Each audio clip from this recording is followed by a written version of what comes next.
Hello, Shortcuts. Stephen here.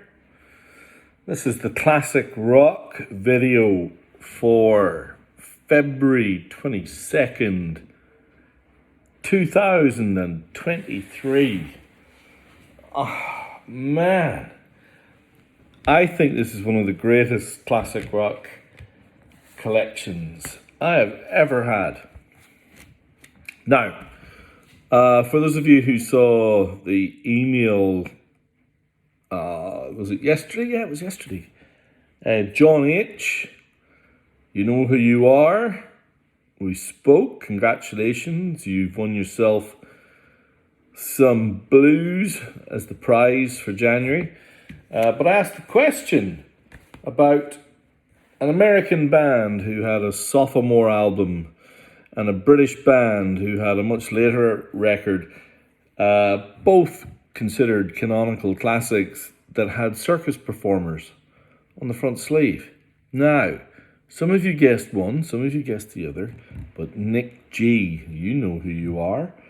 You won $10 credit tomorrow night, my friend, because you identified Strange Days by The Doors and Exile on Main Street by the mighty Rolling Stones. By the way, there's some multiple Rolling Stones appearances in tonight's list that you won't want to miss. So, what have we got?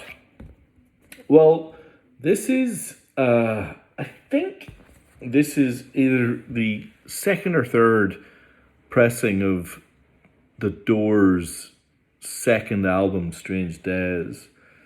Notable, of course, the only reference to The Doors on the front sleeve was this very subtle little poster.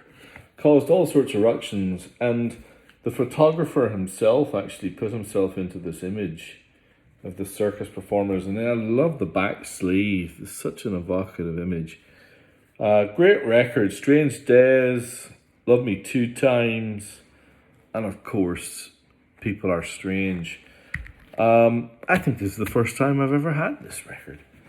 I can tell you now, it's the first time I've ever had this record. Now, this is special. So, this is the ESS 50049 Unipack pressing of Exile Main Street, which Unipack means that it folds from the inside. Now, it's in immaculate condition. I mean that. And, you know, I'm giving you a heads up. This record goes for $250, $250 on discounts. Why? It is, bar none, no exceptions, and I've got my own copy here just to show you that I mean what I say. My own copy, my go-to copy. I love this album, and this is by far the best pressing I have ever heard of it, and that includes the Japanese first press. It sounds great. Now, it is not an audiophile record, as we all know.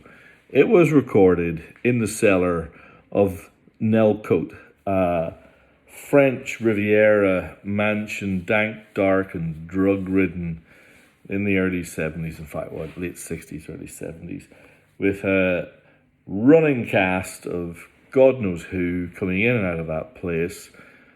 There are songs where Charlie Watts doesn't play drums. There's huge swathes where Bill Wyman doesn't play anything. Keith Richards would drift in and out of this. They went to LA, I think it was LA, to finish off the record, and they ended up recording like Shine a Light and some of the absolute best Rolling Stones songs of all time.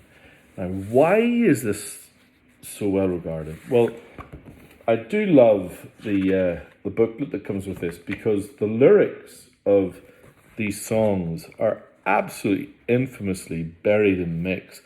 And following along on the lyrics with this album is an absolute treat. The sleeves are tremendous, but this comes with the incredibly rare postcard collection. Now, there are 12 of these. They are in mint condition. Folks buy these by themselves online for God knows what. It's 12 scenes from the I guess some of the footage of some of the recording. I'll read what it says. Scene 1 of The Fall from Exile on Main Street, featuring Mick Jagger, Keith Richards, Mick Taylor, Charlie Watts, Bill Wyman. Mick and the Stones arrive in Exile, met by an auntie or two. Mick does the introductions. Well, here we are. This is my auntie. And you can probably see the introductions happening. Now, every postcard is subtly different. Everyone's got its own little story. It's absolutely amazing and is by far and away the highlight of tonight's box. It's amazing. Now, that's not to say there isn't some great stuff to come, and isn't this timely? The unfortunate passing of David Crosby recently.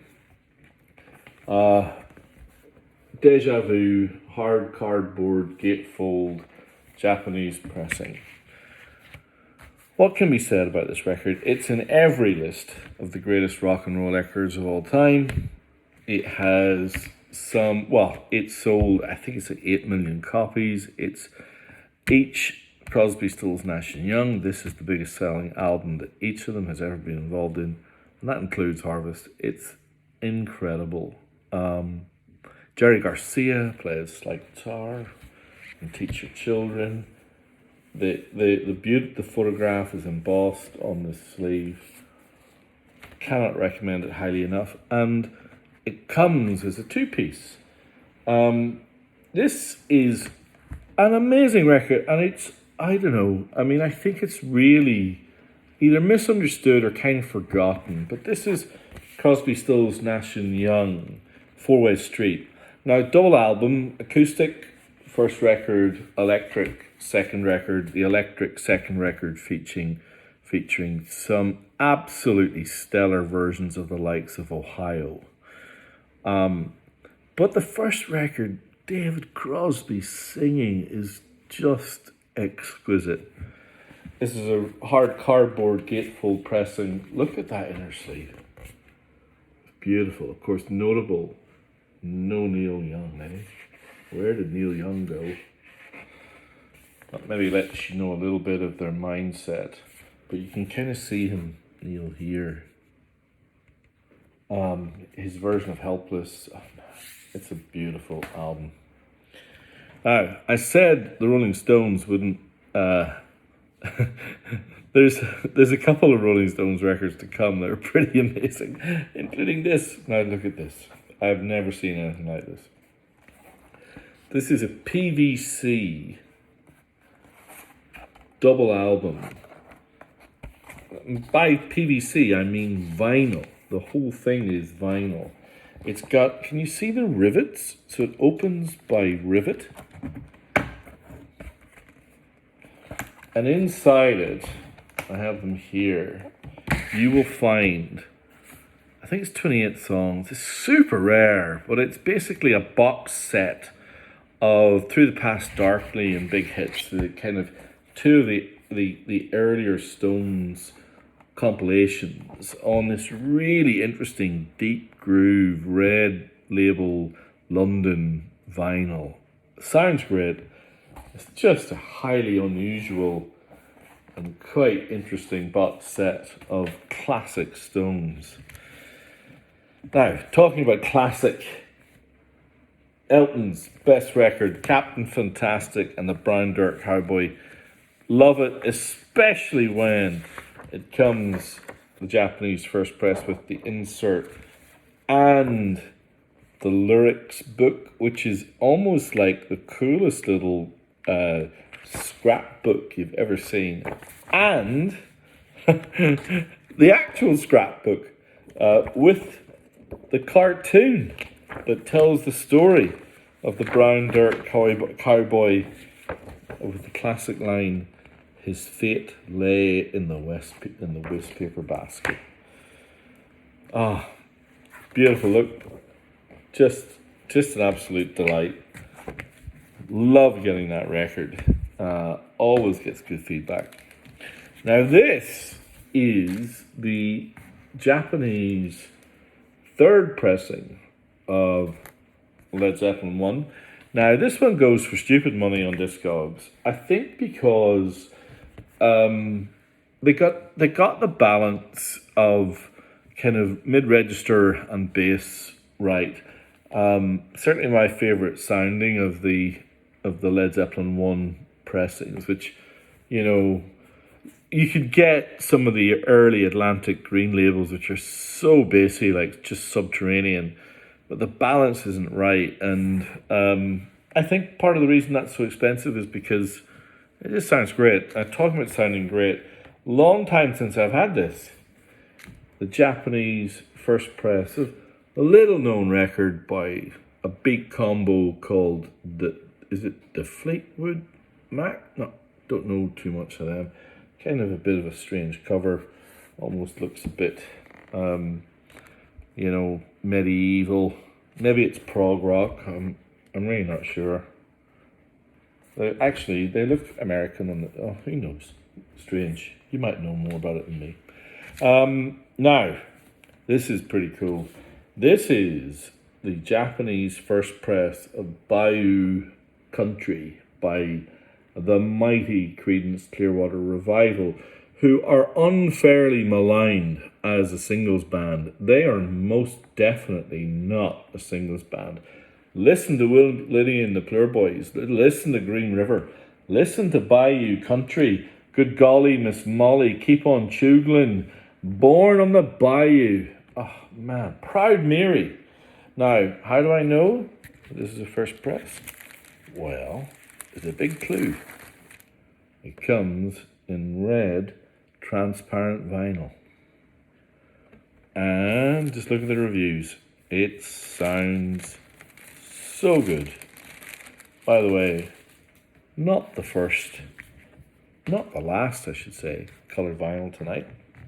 Now, for those of you who like your psych rock pretty out there, Vanilla Fudge's debut album kicks off with a psych rock cut of the Beatles' Ticket to Ride, which is pretty special, and it finishes with a pretty psyche out there Eleanor Rigby with quite the journey in between. Really fun, noisy, kind of just completely garagey record. And I do love what's suggested here in this sleeve. Very sultry. Vanilla Fudge. Bang bang on that too. And, segue to the album that features Eleanor Rigby. This is the fourth press of the Beatles' Revolver on it's AP 8443. Don't get that very often, and it's a pretty nice sleeve and a very nice copy. Now, getting down toward the end, but we're not relaxing on the quality. This, I think, is right up there with the greatest debut albums of the 70s. This is Roxy Music. Roxy Music. This is a hard cardboard gatefold of a wonderful record. The only damage being a little clip you can see there on the spine. The MPF 1129 variant sounds majestic. Now, one of only two records that features Brian Eno. There he is. What an amazing photograph of Brian Eno. Look, I think that Ladytron and Sea Breezes and of course Remake Remodel are just worth price of entry alone. But the record itself sounds great. I'm a huge Roxy fan. I've swapped everything out for the Japanese presses because they're just killer. Now, we've had maybe the greatest Rolling Stones studio album. We've had a very interesting variant on the Rolling Stones compilation. There is no doubt what the best Rolling Stones live album is. It is Get Your Ya-Ya's Out. And there is no doubt what the coolest version of Get Your Ya-Ya's Out is. It is the 1982 transparent blue vinyl Japanese pressing. It's fantastic. I have it on my shelf. I love it to bits. Only ever being able to find one other copy. And this is it. And it's in great nick. Great nick as well. An old favourite in the club here. The Japanese first press on hard cardboard gatefold of the mighty Hotel California, which, you know, has its weaknesses as a record. We all know that. But god damn it, that title track is awesome. Now, I might think that Hotel California as a record is a bit patchy. Now, there is a reason why I'm wearing Super 8. I love my reggae, I love my ska. That means I love the specials. I was so upset to read about the passing of the mighty Terry Hall. One of the greatest back sleeve photos of all time. It's wonderful. The cover version of Monkey Man by the Maytals, Too Much Too Young, Gangsters, Do the Dog, and the opening track, A Message to You, Rudy, is simply joyous. What an album. And to finish, I thought, look, we've had The Doors' Strange Days, which is interesting. It's kind of getting, I guess, reassessed. The Strange Days by The Doors was, I think, kind of unfairly maligned, but now it's certainly got its fans. But you know, if you want to put a Doors record on, a lot of people will reach for this. The Doors' greatest hits, all killer, no filler. Hello, I Love You, Light My Fire, People Are Strange, Love Me Two Times, Riders in the Storm, The End, Roadhouse Blues, Not to Touch the Earth, Touch Me, and L.A. Woman. Holy moly.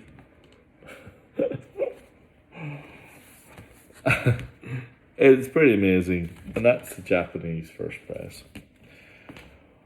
Well, sorry this video went on so long, but, you know, I had a few words. I hope you like this list. I love this list. I think there's some cool stuff on here. Look out, 9 p.m. Wednesday, as always, Shortcuts Records. You know I love you. Over and out, Stephen.